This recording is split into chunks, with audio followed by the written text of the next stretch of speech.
अब सैया तो न भला देखो,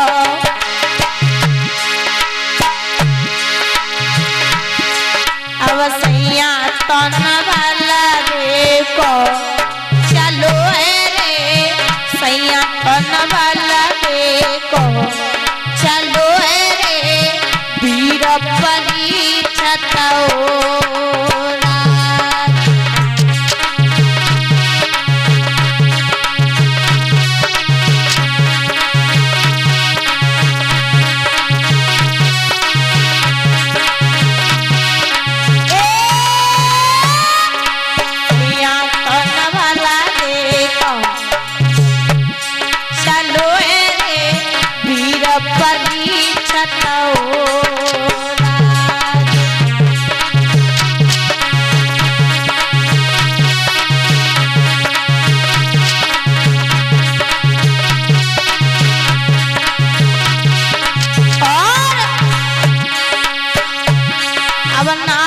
दे चली आरती लेके आई, चमक दीपक भारत हार सोने को लाई रे, बने आरती तुरंत उतारी और करके इतनो काम के राजा बढ़ गयो रे अगारी। चलो रे वीर परीक्षित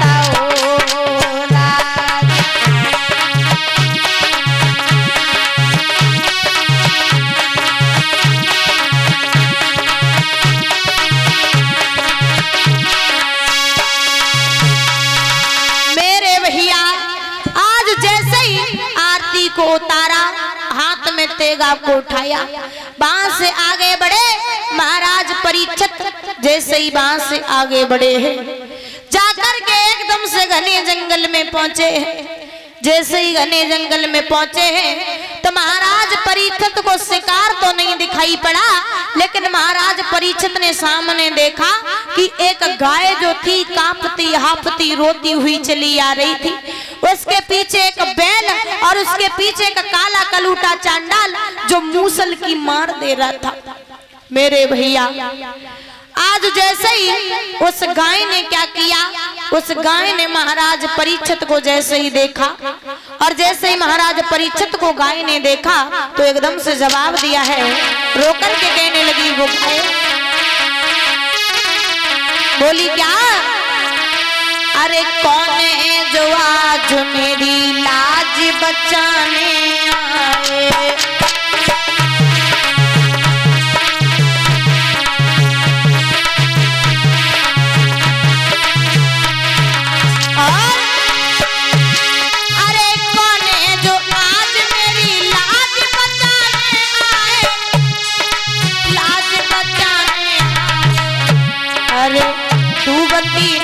को कोई हाथ लगाने आए, देश की जात की मर्यादा बचाने आए।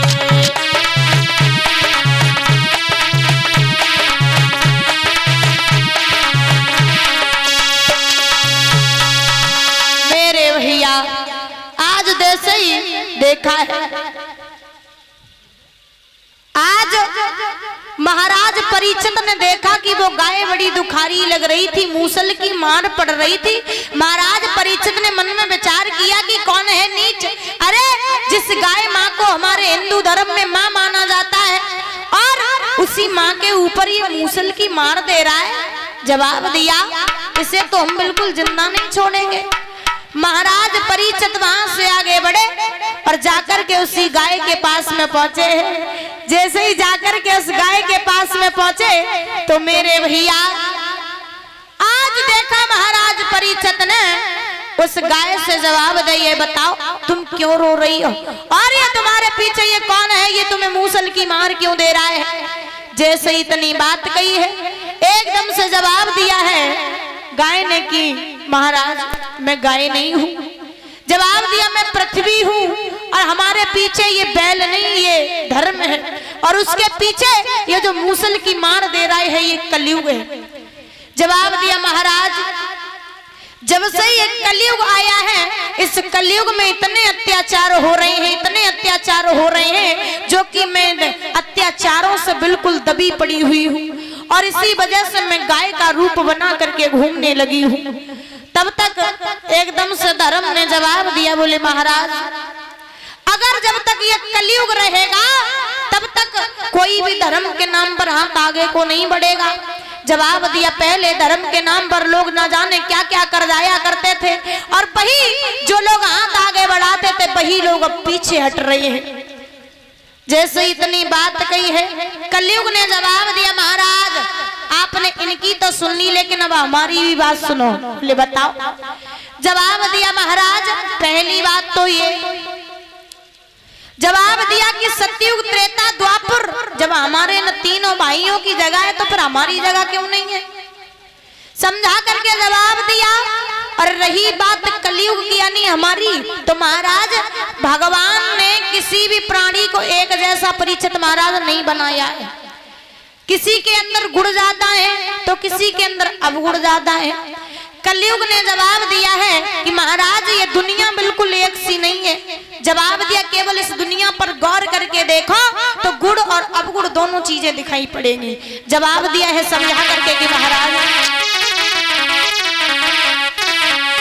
कि राजन दुनिया और एक सी नहीं, और दाने के अंदर गुण भी है, अरे हर एक चीज पे गौर करो तो गुण भी है या बगुण भी है।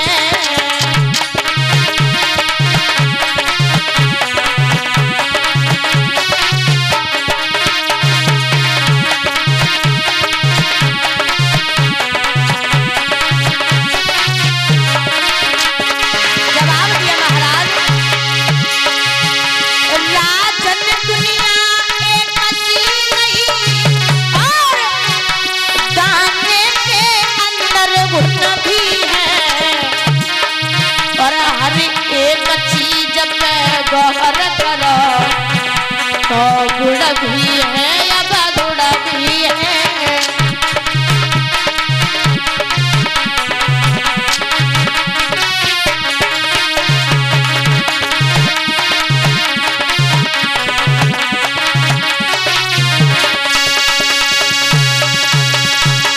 राजन दुनिया एक सी नहीं, दाने के अंदर गुण भी है, हर एक चीज पे गौर करो तो गुण भी है अवगुण भी है। जवाब दिया, महाराज इस दुनिया में कोई प्राणी एक जैसा नहीं है।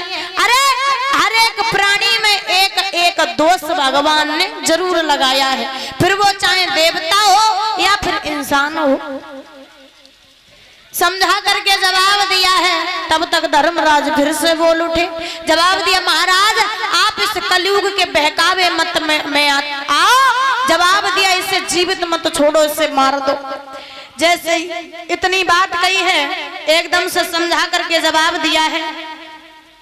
समझा करके जवाब दिया, कहने लगे, महाराज आप इसे बिल्कुल जीवित मत छोड़ो, इसे यहीं पर मार दो। अब जैसे इतनी बात कही है मेरे भैया, अब तो मुझे महाराज परीक्षित चक्कर में पड़े। गाय ने जब से पृथ्वी ने फिर से जवाब दिया, महाराज इस कलयुग को जीवित मत छोड़ो, क्योंकि अगर ये रहेगा तो अत्याचार पे अत्याचार बढ़ते चले जाएंगे। अब जैसे इतनी बात कही है धर्मराज ने जवाब दिया कि महाराज हमारी बात को सुनो। बोले धर्मराज कि अगर ये कलयुग रहेगा, बोले कि अब पाप है कलयुग में,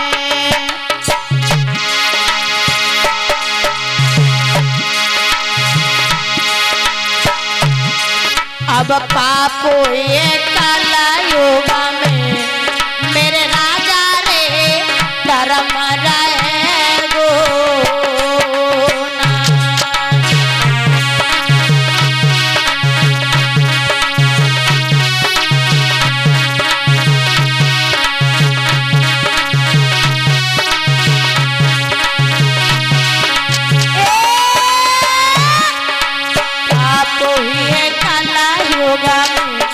मेरे राजा रे आप हुई है कलयुग में, मेरे राजा रे धर्म रहेगो।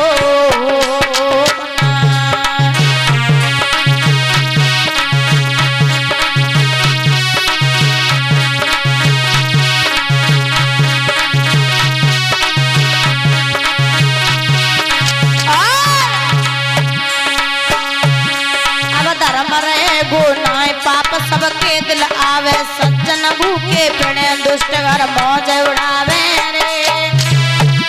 जागारी में घरवारी और सगे बाप को बात न पूछे, चलती बड़े अलारी। मेरे राजा रे बापू ये खाला योगा में, मेरे राजा रे घर मर रहे वो।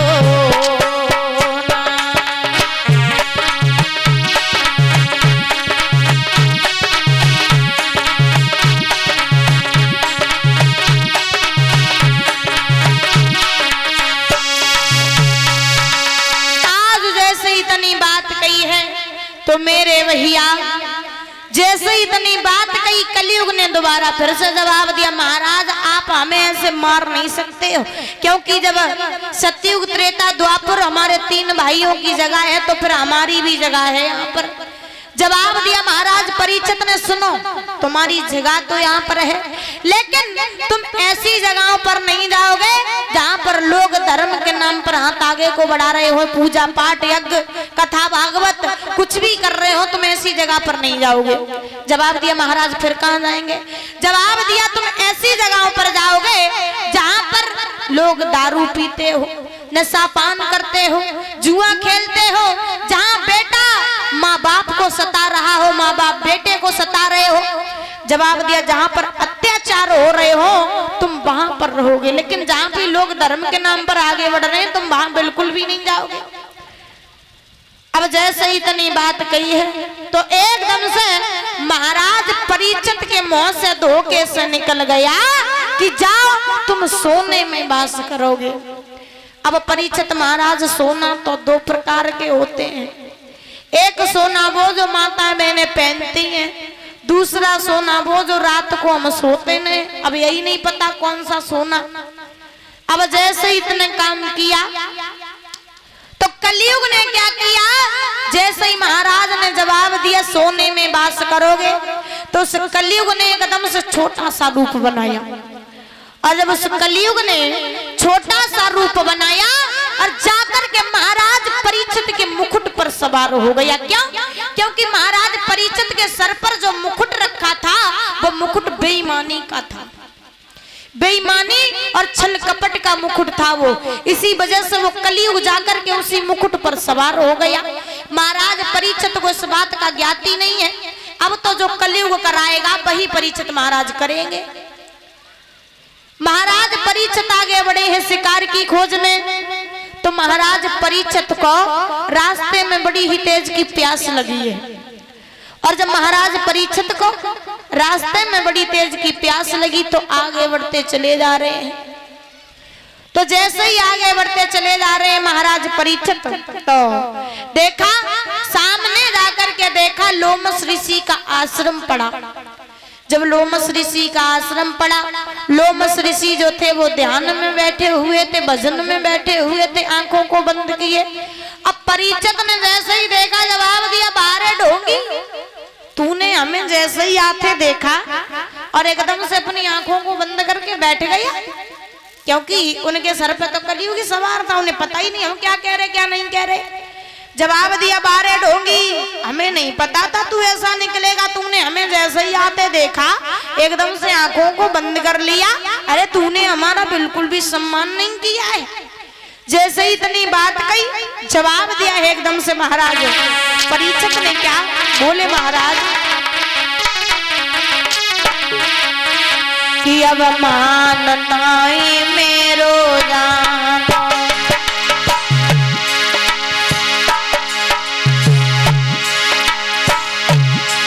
अब मान नाई मेरो जान,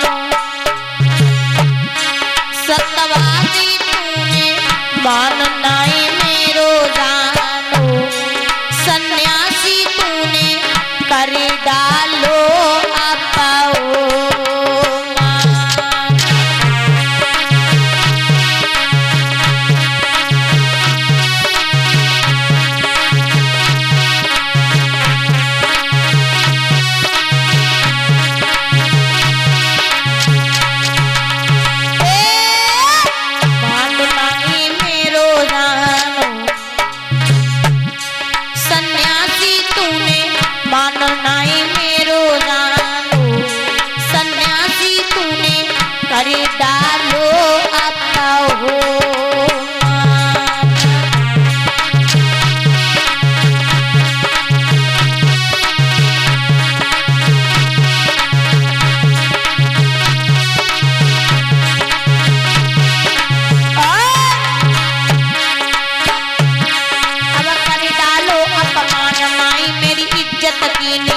को आवत देख बंद आंखें कर लीनी रे। तुम बाबा नहीं पाखंडी और गली गली में घूमत फिरे हो तुम पूरे डोगी मानो नहीं मेरो जानो सन्यासी तुमने मानो नहीं मेरो जानो सन्यासी तुमने करी डालो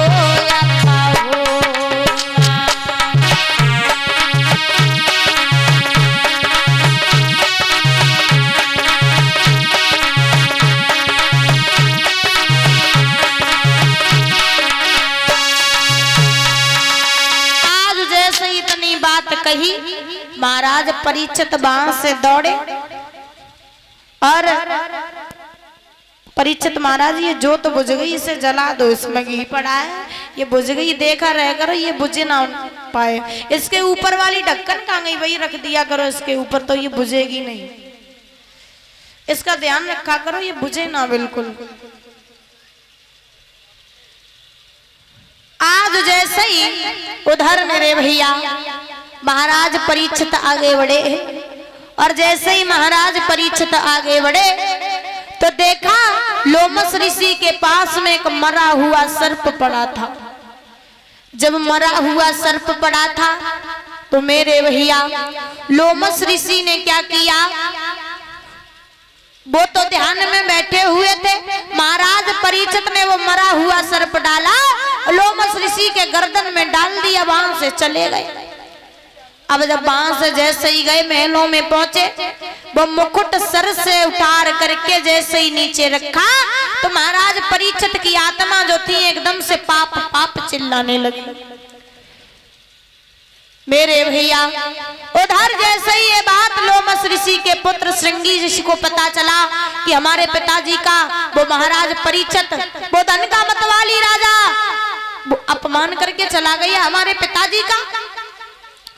अब जैसे इतनी बात कही है मन में मेरे भैया, तो आज महाराज जैसे ही श्रृंगी ऋषि वहां पर आए, क्रोध में आए हैं, उस सर्प को हाथ में लिया, जवाब दिया जा रहे धन के मतवाली राजा, आज तूने हमारे पिताजी का अपमान किया है ये मरा हुआ सर्प गर्दन में डाल के, तो याद रखना आज से 7वें दिन बाद यही सर्प जीवित होकर के आएगा और तुझे डस लेगा, तेरी मृत्यु हो जाएगी, ये हमारा श्राप है। अब जैसे ये श्राप दे दिया, लोमस ऋषि खड़े हुए जवाब दिया, बेटा तुमने ये क्या किया? अरे तुम्हें नहीं पता है वो परीक्षित तो कितना सीधा साधा और धनवान राजा है। अरे ये सब तो परीक्षित ने नहीं किया बल्कि उनके सर पर कलयुग सवार था, ये सब उस कलयुग ने करवाया है और तुमने उन्हें श्राप दे दिया। जवाब दिया पिताजी हम क्या करें, श्राप अब झूठा नहीं पड़ सकता है। अब जैसे इतनी बात कही, लोमस ऋषि ने क्या किया, महाराज परीक्षित के लिए खबर पहुंचा दी कि आपको श्राप लग चुका है, आज से 7वें दिन बाद आपकी मृत्यु हो जाएगी। अब जैसे इतनी बात कही है मेरे भैया, आज महाराज परीक्षित को जैसे ही ये बात पता चली कि आज से 7वें दिन बाद हमारी मृत्यु हो जाएगी, वहां से उठे, राजसीय वस्त्र उतारे, संत महात्माओं जैसा भेष बनाया, वहां से दौड़े। नवलदे ने जवाब दिया प्रभु ऐसे आप हमें छोड़ करके कहां जा रहे हो? यहाँ से जवाब दिया हमें छोड़ करके आप ऐसा नहीं जा सकते हो, हमें भी साथ में लेकर के चलोगे। अब जैसे इतनी बात कही है, जवाब दिया पागल मत बनो, क्योंकि हमारे जीवन में अब केवल 7 दिन बाकी है, उसके बाद में हमें संसार को छोड़ करके चले जाएंगे, जाने दो हमें यहाँ से। वहां से दौड़े, जाकर के यमुना के किनारे पर रोने लगे हैं। तब तक वहां से श्री सुखदेव जी आए, जवाब दिया महाराज परीक्षित आप क्यों रोए जा रहे हो? महाराज परीक्षित ने जब पूरी बात बताई है, सुखदेव जी ने जवाब दिया महाराज परीक्षित आप बिल्कुल भी चिंता मत करो। जवाब दिया बिल्कुल भी चिंता मत करो, हम आपका उद्धार जरूर करवाएंगे। जवाब दिया चिंता न करो, बिल्कुल हम तुम्हें भगवान की श्रीमद् भागवत कथा को सुनाएंगे और इस कथा को सुनने से तुम्हारा उद्धार हो जाएगा। और ये सुखदेव जी महाराज कौन थे?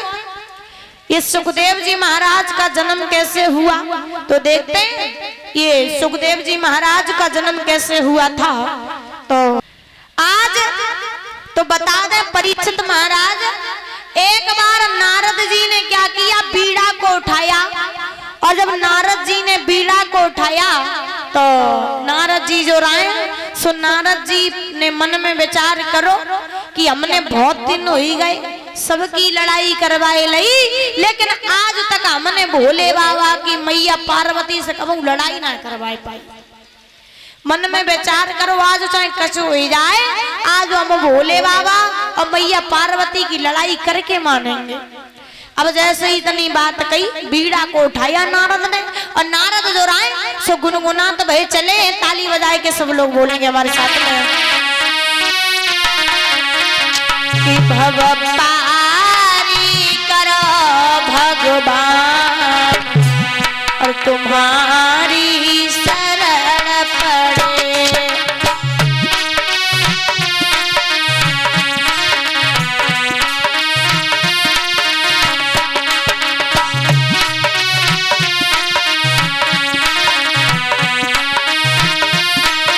ताली बजा करके वो तुम दीन दयाल कहावत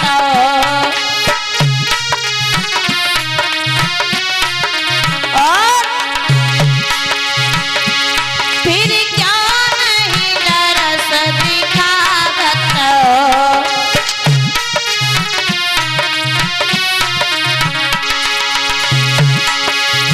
ओ तुम दीन दयाल कहावत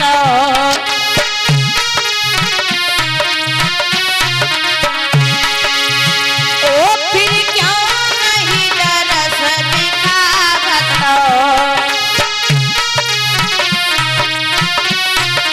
और उद्धारी करो भगवान तुम्हारी शरण पड़े।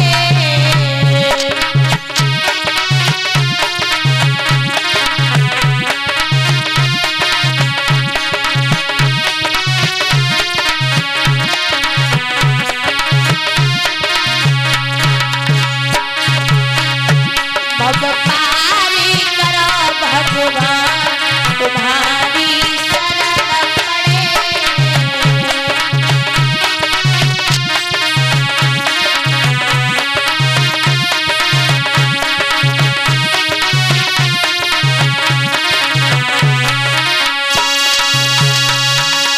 आज मेरे भैया जैसे ही उधर नारद जी बीड़ा को उठाया और चले गुनगुनात भेष जाए के कैलाश पर्वत पे जैसे ही पहुंचे, और जैसे ही कैलाश पर्वत पे पहुंचे गेट को खटखटाने लगे, भोले बाबा ओ भोले बाबा। अब भोले बाबा तो ना निकल के आए, तो हुए से मैया पार्वती निकल के आई। बताओ लला कैसे आए हो? मैया जब बताओ कि भोले बाबा ना है का। देखो भोले बाबा थोड़ी देर पहले आते, अब वहीं कितने लेकर गए हैं मैया। हाँ भोले बाबा है ना है लल्ला, अब हाल ही लेकर के चले गए, थोड़ी देर पहले आते। तुम काम बताओ, काम है सो हम बताए दिए उन्हें। तो काम का काम तो हमें देखो भोले बाबा से है, तो सो भोले बाबा तो है ना, अब हम जाए रही इनसे। लल्ला हाँ तो हमारे बताने को वही हमें बताए थे, हम भोले बाबा बताए दिए मैया। हाँ देखो वो तुम्हें बताने को काम नहीं है, वो तो केवल भोले बाबा को काम है। अब जब बताओ भोले बाबा को काम है तो उन्हीं को बताइए हम, हमें बताने को ना है ना। चलो ठीक है, तो कोई बात ना है, जाओ जाए कब जाके मारे। देखो मैया हम तो जा सो कहते कि जो बात देखो भोले बाबा की हुई है सो बाबा तुम्हें थोड़ी ना मालूम हुई है ताकि मारे। लला हाँ ऐसी कौन सी बात है जो भोले बाबा की हमें ना पता है? हमें भोले बाबा की हर बात पता है। हर बात पता है? हाँ सो कौन कौन सी बात पता है? सब बात पता है, एक एक बात पता है। कौन कौन सी? तुम पूछो, हमें भाई भाई बात पता है। हम पूछे तुम्हें भाई भाई पता है? हाँ तो तो भोले बाबा तुम्हें हर एक बात बताते हैं। बिल्कुल। पेट लो की बात बताते हैं। पेट लो की बात बताए देते लला। कहूँ जाए तो बताए देते। कहूँ बताए देते। पहली बात तो हमारे भोले बाबा हमें बहुत ज्यादा चाहते हैं। कितो चाहते हैं? बहुत ज्यादा चाहते हैं। इतो चाहते हैं अगर कहूँ जाए तो कहूँ खाली हाथ ना आए, लौट के कछु ना कछु लेके जरूर आते हैं। इतो चाह तो सुक्का का लेके आते हैं। कह तो खरबूजा लाए, तरबूजा लाए, ककरी लावे, छेना लावे, रसगुल्ला लावे, कछु न कछु लेके जरूर आते हैं। खाली हाथ कबू ना आते हैं। खाली हाथ कबू ना आते हैं ना। तो भोले बाबा तुमसे बहुत प्रेम करते हैं। और कहा हमें बहुत ज्यादा चाहते हैं। तो लेकिन मैया तो तुम्हें हमें एक बात बताए। कौन सी? भोले बाबा तुम्हें हर एक बात बताए दे। हर एक बात हमें तो ना लगे भोले बाबा तुम्हें हर एक बात बताए देते। भोले बाबा हमें हर एक बात बताए देते हैं। तो एक बात बताएं हम। हाँ। भोले बाबा ने तुम्हें एक बात कब ना बताई हुई है? कौन सी? बताएं। बताओ। अच्छा जा बताओ। भोले बाबा ने तुम्हें कब जा बताई कि उनके जे गद्दन में जो माला परी है या किनके मुंडन की है, कहाँ पे आए बताई लला? हाँ जा बात तो खैर हमें ना बताई, शायद भूलिए हुए ना ध्यान रहो हुए। भूल ना गई बिन्ने से करके जा बात तुम्हें ना बताई। ठीक है आज आन दो भोले बाबा, आज हम जब बात पूछे जरूर। आज तुम जरूर पूछियो। ठीक है तुम जाओ। अब नारद जो रहे बे तो हुन से चिंगारी लगाए के चले गए। बाग लगने को बागी रहा बे तो चले गए हुए तो ले भोले बाबा आए। और जब भोले बाबा आए गेट को खटखट आए, रे पार्वती ओ पार्वती बोलो ना, चुप्पा कैसी बैठी हो? भोले बाबा हाँ देखो आज हम तुमसे बोलते ना, तुम हमसे मत ही बोलो, बस हम तुमसे गुस्सा हैं। कई गुस्सा का ही हो, क्या बात हो गई? गुस्सा जासे हैं भोले बाबा, तुमने हमसे कबू कोई बात ना छिपाई, लेकिन आज एक बात छिपाई ली हमें। आज पता चल पाई तुमने एक बात हमसे छिपाई है। कौन सी बात हमने तुमसे छुपाई ली? भोले बाबा हम तुम्हें हर एक बात बताए दे, लेकिन कहूँ जाए कहूँ ते आए, सब बातें तुम्हें बताए देते। तुमने सब बातें बताई लेकिन हमें एक बात ना बताई। कौन सी? एक बात जा ना बताई। जा बताओ जो तुम्हारे गले में माला परी है किनकी है? किनकी का? जब माला हमारी है किनकी है? तुम्हारी है। हाँ लेकिन भोले बाबा जब माला है काहे की? काहे की है तुम्हें दिखाई ना पड़ रही? जब माला मुंडन की है। मुंडन की है। हाँ लेकिन भोले बाबा जे मुंड किनके हैं? अब तुम जहे बात ना पूछो भोले बाबा। हाँ जा बात हमें जरूर बताओ जे मुंड किनके हैं। पहले हमें एक बात बताओ। हाँ आज कैलाश पर्वत पर नारद आए थे का? ना हैं? कोई ना आओ तो यहाँ बताओ। नारद आए थे, मैं मालूम पर रहो। आए थे वे चले गए, उनने कहा हमसे कछु थोड़ी ना कही है। भोले बाबा मने में समझ गए कि जब आग नारद लगाए के चले गए। जवाब दो कि क्या पूछ रही थी तुम पार्वती? जे मुंड किनके हैं भोले बाबा हमें जा बताओ। देखो जे मुंड है ना, हाँ जे काऊ और के ना है, बल्कि जे मुंड तुम्हारे हैं। हमारे? हाँ लेकिन भोले बाबा हमारे तो मुंड लगो है, फिर हमाऊ कहाँ से आएगो? देखो जुबाऊ मुंड ना है। फिर देखो जितना तुमने जन्म लो और तुम उतना मत्ती गई और उतना तुम्हारे हम मूड सब जाई में लगाते गई माला में। भोले बाबा हाँ एक बात बताओ का? हम इतनी बार मर चुके हैं। हाँ और लेकिन तुम एक बार ना मरे, ऐसे ही धरे रहे। देखो हम जासो ना मरे, तुम हमारी पूछ रही हो। हाँ हम जासो ना मरे कि हम अमर हैं और हम कभी मरेंगे नहीं। लेकिन भोले बाबा अब लो हम जा समझते तुम कपटी हो, अब तो तुम माँ कपटी निकले हो। क्यों? हम इतनी बार मर चुके हैं, बताओ तुम्हें एक भी बार नहीं मरे हो भोले बाबा। हाँ आप एक बात बताओ, आप अमर क्यों हो? देखो हम जासो अमर हैं कि हमें अमर कथा मालूम है, और 2300 हम अमर हैं, हम कभी मरेंगे नहीं। भोले बाबा हाँ तुम्हें अमर कथा मालूम तो हमें क्यों ना मालूम है? अरे देखो जा अमर कथा हर काऊ को थोड़ी ना सुनने को मिलते हैं। फिर ना हर कोई थोड़ी ना सुन पाता है कथा को। तो भोले बाबा हमू सुनाबो अमर कथा, हमू अमर करो। आय काय को पागल बन रही हो तुम? पागल ना बन रहे हैं भोले बाबा, मैं कथा जरूर सुनाओ बस। कथा सुने हो? हाँ तुम और ना सुन पाई और रान दे हो। भोले बाबा हाँ हम सुन लिए, तुम बताओ लेकिन हमें सुनाओ जरूर, हमू को अमर करो। अब हम अमर हुए हैं। अमर हो तुम? हाँ अमर कथा सुने हो? बिल्कुल मने हो ना है? बिल्कुल ना मने। अच्छा तो चलो ठीक, तुमको को हम अमर कथा सुनाए चले, तुमको को अमर कद्दे चले। ठीक है। भोले बाबा ने एकदम से मैया पार्वती को साथ में लिया, और जब मैया पार्वती को साथ में लिया लेकर के चले वहां से जाकर के, जैसे ही लेकर के चले उत्तराखंड में जाए के पहुंचे, और जैसे ही जाए के उत्तराखंड में पहुंचे तो भोले बाबा ने क्या किया, जब पहली ताली बजाई तो वहां के जितने भी जीव जंतु थे वो सब चले गए। दूसरी ताली बजाई, पशु पक्षी जो थे वो सब उड़ गए। तीसरी ताली बजाई तो पूरा जंगल खाली हो गया। केवल वहां पर एक पेड़ के ऊपर एक तोती के अंडा रह गए थे। तो बाम में जो एक बच्चा निकला वो उड़ नहीं पाया, वो वहीं पर बैठा रह गया। और जब वो वहीं पर बैठा रह गया, मेरे भैया आज जैसे ही भोले बाबा जो थे मैया पार्वती को कथा सुना रहे हैं,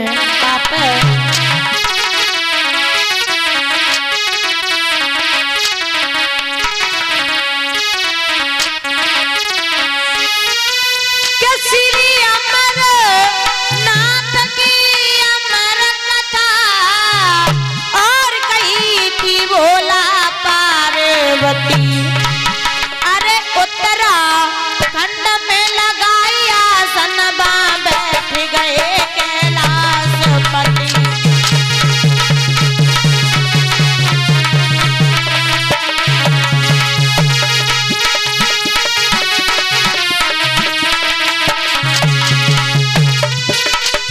श्री अमरनाथ की अमर कथा और कही थी भोला पार्वती, अरे उत्तराखंड में लगाया सनबा बैठ गए कैलाशपति।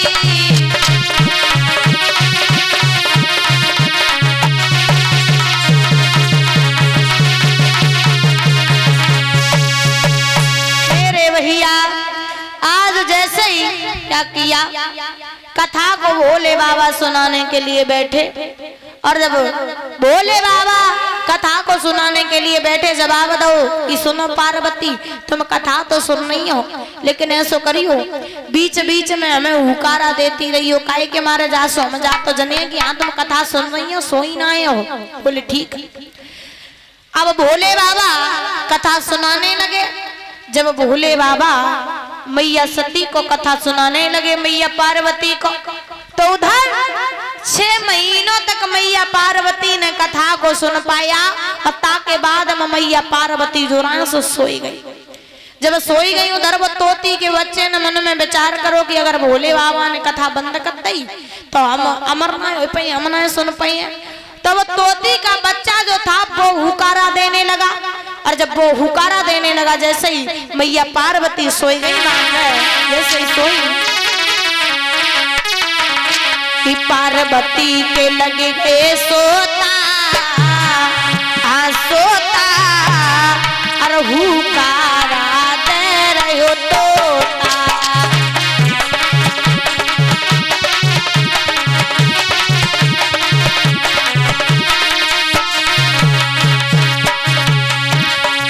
पार्वती के लगे गो सोता सोता, हुकारा दे रहे हो तोता।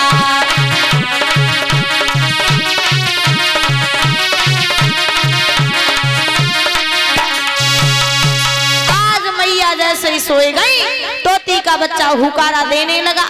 इधर जब जैसे ही कथा पूरी हुई, भोले बाबा उठ करके खड़े हुए, जवाब दो पार्वती, अब तक खुश हो जाओ, मतलब तुम उम्र हो गई हो। अब जैसे इतनी बात कही पार्वती ने, जवाब दो भोले बाबा हम अमर हो गई, हम कैसे अमर हो गए? जवाब दो भोले बाबा, हमने तो कथा आदियों ना सुन पाई, हम तो सोए गए। जवाब दो जब तुम सोई गई तो फिर कथा किसने सुनी? इसका मतलब हम 2 लोगों के अलावा यहाँ पे तीसरा भी कोई था जिसने हमारी इस कथा को सुना है। भोले बाबा ने हाथ में त्रिशूल लिया, त्रिशूल को आदेश दिया, जवाब दिया जाओ जिसने भी ये कथा सुनी हो उसे जीवित मत छोड़ना, उसे मार देना। अब जैसे इतनी बात कही है,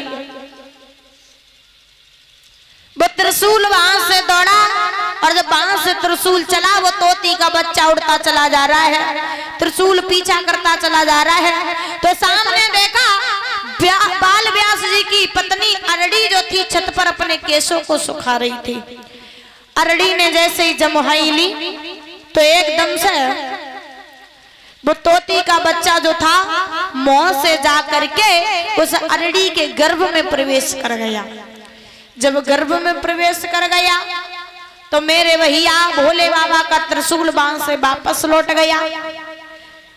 जब भोले बाबा का त्रिशूल बांस से वापस लौट गया तो इधर जैसे ही भोले बाबा बांस से दौड़े और जाकर के बाल व्यास जी के पास में पहुंचे, जवाब दिया, व्यास जी तुम्हारे घर में हमारा चोर छुपा हुआ है। अब जैसे इतनी बात कही, व्यास जी ने जवाब दिया, अगर आपका चोर हमारे घर में है तो जाओ उसे ढूंढ लो जाकर के और पकड़ के ले जाओ।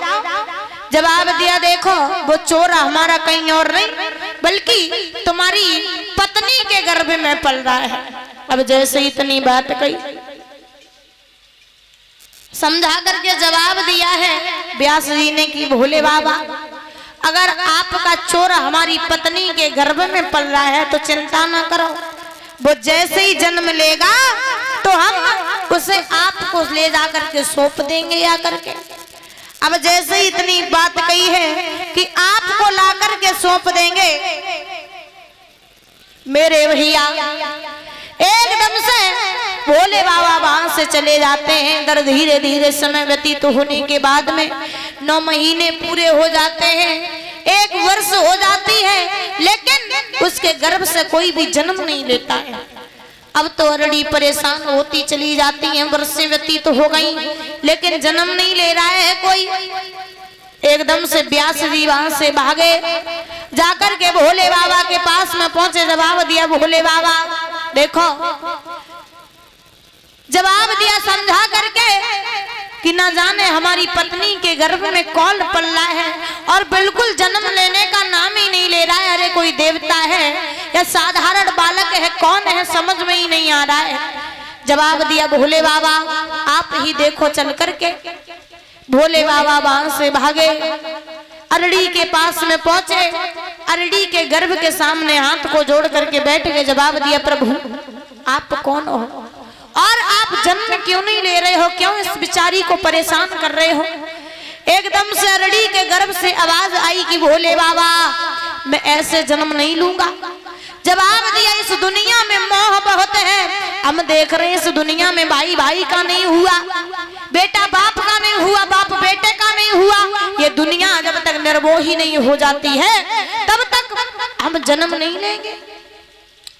अब जैसे इतनी बात कही, मेरे भैया आज भोले बाबा ने क्या किया, इस दुनिया को एक पल के लिए निर्मोही कर दिया। और जब जैसे ही एक पल के लिए निर्मोही किया इस दुनिया को, तो आज जैसे ही उस बालक का जन्म हुआ है, तो जैसे ही बालक का जन्म हुआ तो जन्म लेते ही लेते परीक्षित महाराज वो बालक जो था वहां से दौड़ने लगा, भागने लगा। जब भागने लगा तो शरीर की जितनी गंदगी जो थी वो आसपास के वृक्षों पर फेंकते गए। वो बालक कोई और नहीं बल्कि यही सुखदेव जी महाराज थे। शरीर की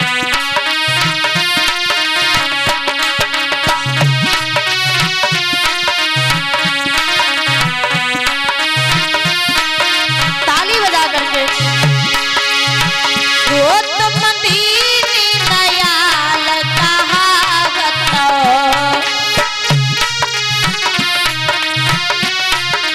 और फिर क्या नहीं दरस दिखावत।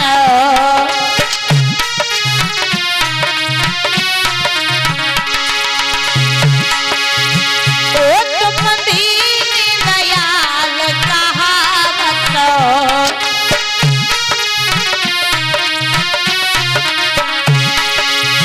ओ फिर क्यों नहीं दरस दिखावत।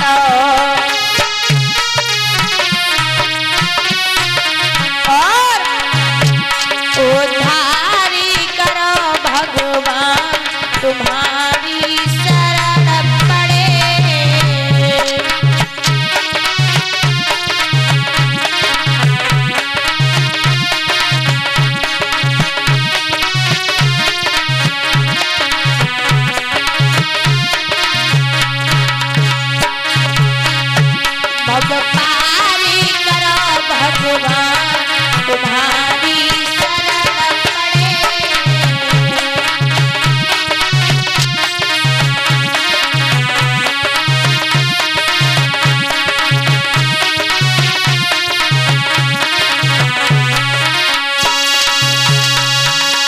आज मेरे भैया जैसे ही उधर नारद जी बीड़ा को उठाया और चले गुनगुनात वेश जाए के कैलाश पर्वत पे जैसे ही पहुंचे और जैसे ही कैलाश पर्वत पे पहुंचे गेट को खटखटान लगे, भोले बाबा, ओ भोले बाबा। अब भोले बाबा तो ना निकल के आए, तो ले से मैया पार्वती निकल के आई। बताओ लला कैसे आए हो? मैया जब बताओ कि भोले बाबा ना है का।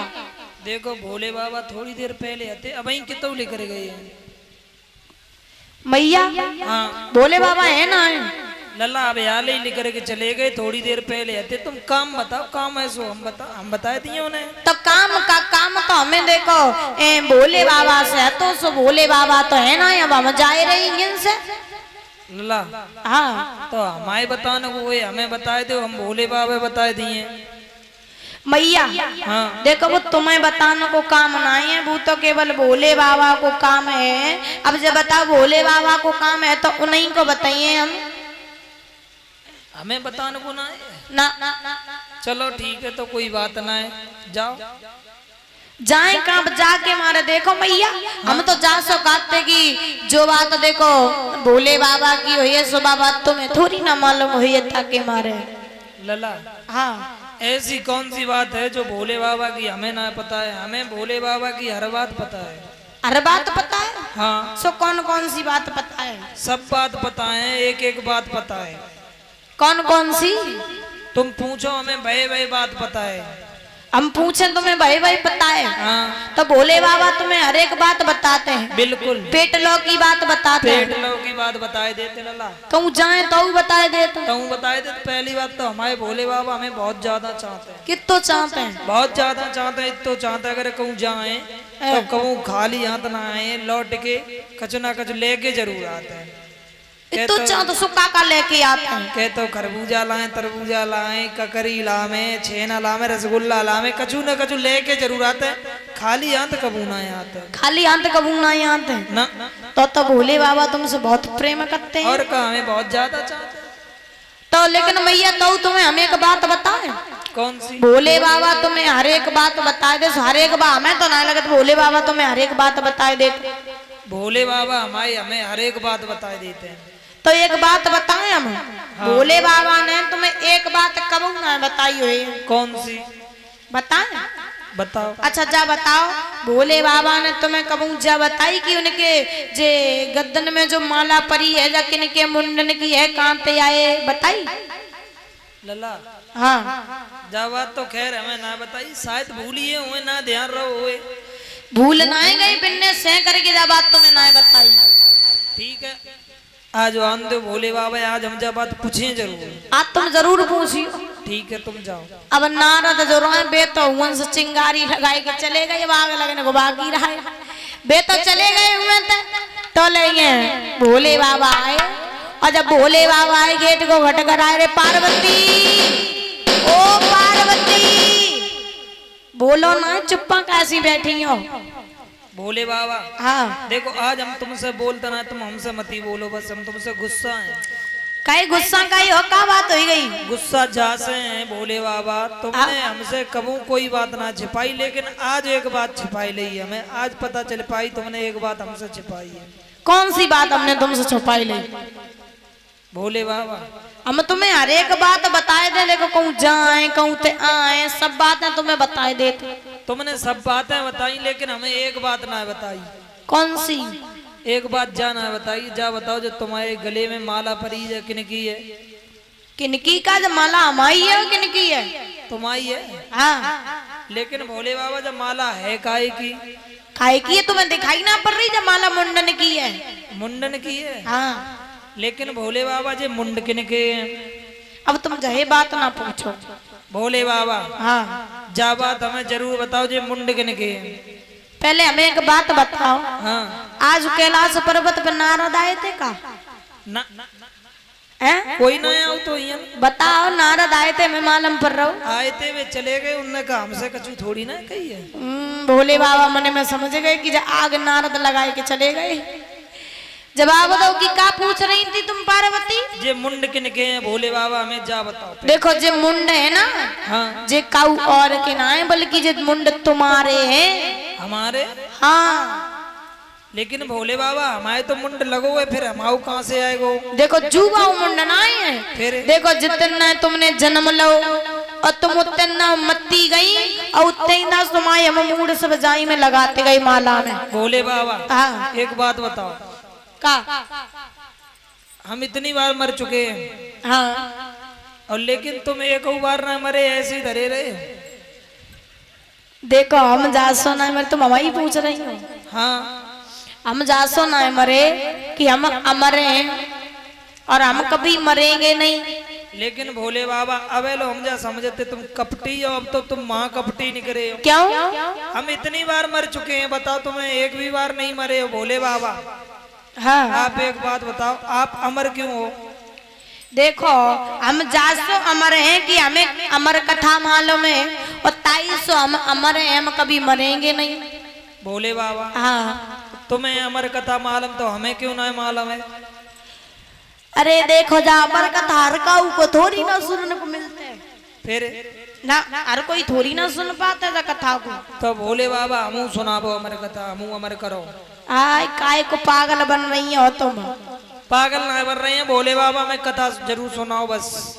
कथा सुने हो हाँ तुम और ना सुन पाई और रान दे भोले बाबा। हाँ हम सुन लिए, तुम बताओ, लेकिन हमें सुनाओ जरूर, हमू को अमर करो। अब हम अमर हुए हैं। अमर हो तुम? हाँ अमर कथा सुने हो? बिल्कुल मने हो ना है? बिल्कुल ना मने। अच्छा तो चलो ठीक, तुम को हम अमर कथा सुनाए चले, तुम को अमर कर दे चले। ठीक है।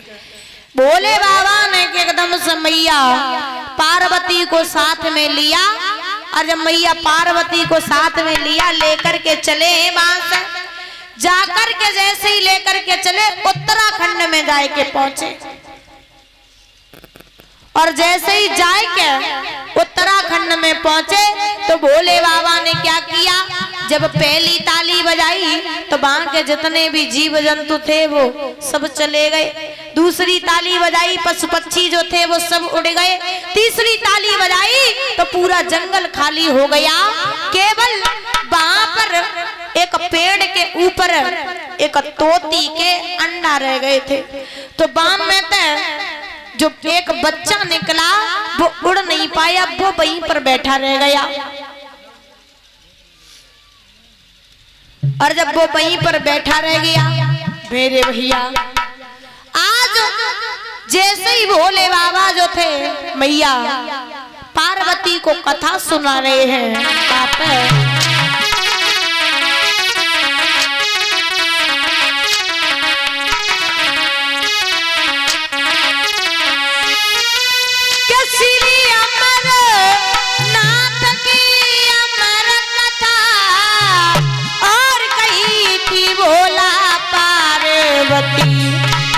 अरे उत्तराखंड में लगाया सनबा बैठ गए कैलाश पति।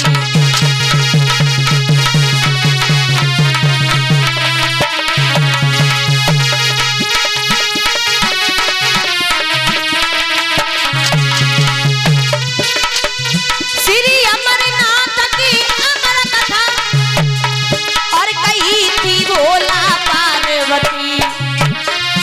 अरे उत्तराखंड में लगाया सनबा बैठ गए कैलाश पति।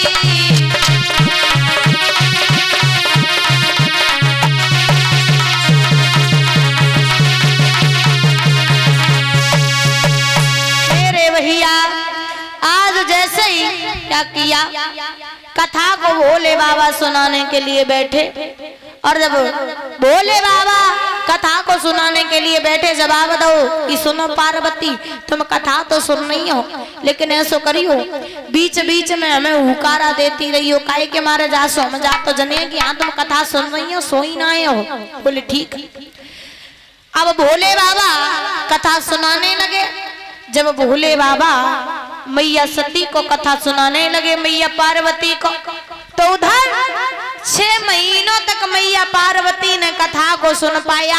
हत्ता के बाद में मैया पार्वती जोरान से सोई गई। जब सोई गई उधर वो तोती के बच्चे ने मन में विचार करो कि अगर भोले बाबा ने कथा बंद कर दी तो हम अमर ना हो पाए, हम ना सुन पाए। तब तोती का बच्चा जो था वो हुकारा देने लगा, और जब वो हुकारा देने लगा जैसे ही मैया पार्वती सोई गई, जैसे ही सोई कि पार्वती के लगे के सोता सोता, और हुकारा दे रहे हो तोता।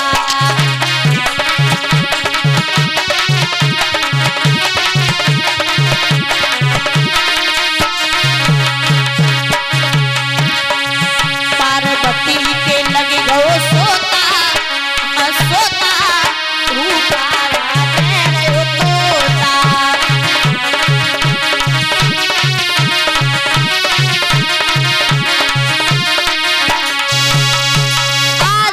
जैसे ही सोए गई तोती का बच्चा हुकारा देने लगा।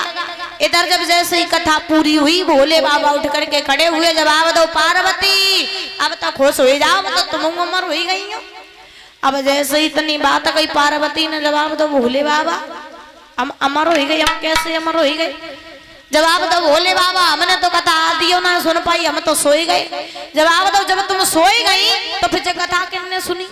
इसका मतलब हम 2 लोगों के अलावा यहाँ पे तीसरा भी कोई था जिसने हमारी इस कथा को सुना है। भोले बाबा ने हाथ में त्रिशूल लिया, त्रिशूल को आदेश दिया, जवाब दिया जाओ जिसने भी ये कथा सुनी हो उसे जीवित मत छोड़ना, उसे मार देना। अब जैसे इतनी बात कही है वो त्रिशूल वहां से दौड़ा, और जब वहां से त्रिशूल चला वो तोती का बच्चा उड़ता चला जा रहा है, त्रिशूल पीछा करता चला जा रहा है। तो सामने देखा बाल व्यास जी की पत्नी अरड़ी जो थी छत पर अपने केशों को सुखा रही थी। अरड़ी ने जैसे ही जमुहाई ली तो एकदम से वो तोती का बच्चा जो था मुंह से जा करके उस अरड़ी के गर्भ में प्रवेश कर गया। जब गर्भ में प्रवेश कर गया तो मेरे भैया भोले बाबा का त्रिशूल बांध से वापस लौट गया। जब भोले बाबा का त्रिशूल बांध से वापस लौट गया तो इधर जैसे ही भोले बाबा बांध से दौड़े और जाकर के बाल व्यास जी के पास में पहुंचे, जवाब दिया व्यास जी तुम्हारे घर में हमारा चोर छुपा हुआ है। अब जैसे इतनी बात कही व्यास जी ने जवाब दिया अगर आपका चोर हमारे घर में है तो जाओ उसे ढूंढ लो जाकर के और पकड़ के ले जाओ। जवाब दिया देखो वो चोर हमारा कहीं और नहीं बल्कि तुम्हारी पत्नी के गर्भ में पल रहा है। अब जैसे इतनी बात कही समझा करके जवाब दिया है व्यास जी ने कि भोले बाबा अगर आपका चोर हमारी पत्नी के गर्भ में पल रहा है तो चिंता ना करो, वो जैसे ही जन्म लेगा तो हम उसे आपको ले जा करके सौंप देंगे या करके। अब जैसे ही इतनी बात कही है कि आपको ला करके सौंप देंगे, मेरे भैया एकदम से भोले बाबा वहां से चले जाते हैं। दर धीरे धीरे समय व्यतीत होने के बाद में 9 महीने पूरे हो जाते हैं, 1 वर्ष हो जाती है, लेकिन उसके गर्भ से कोई भी जन्म नहीं लेता है। अब तो अरड़ी परेशान होती चली जाती है, वर्ष व्यतीत हो गई लेकिन जन्म नहीं ले रहा है कोई।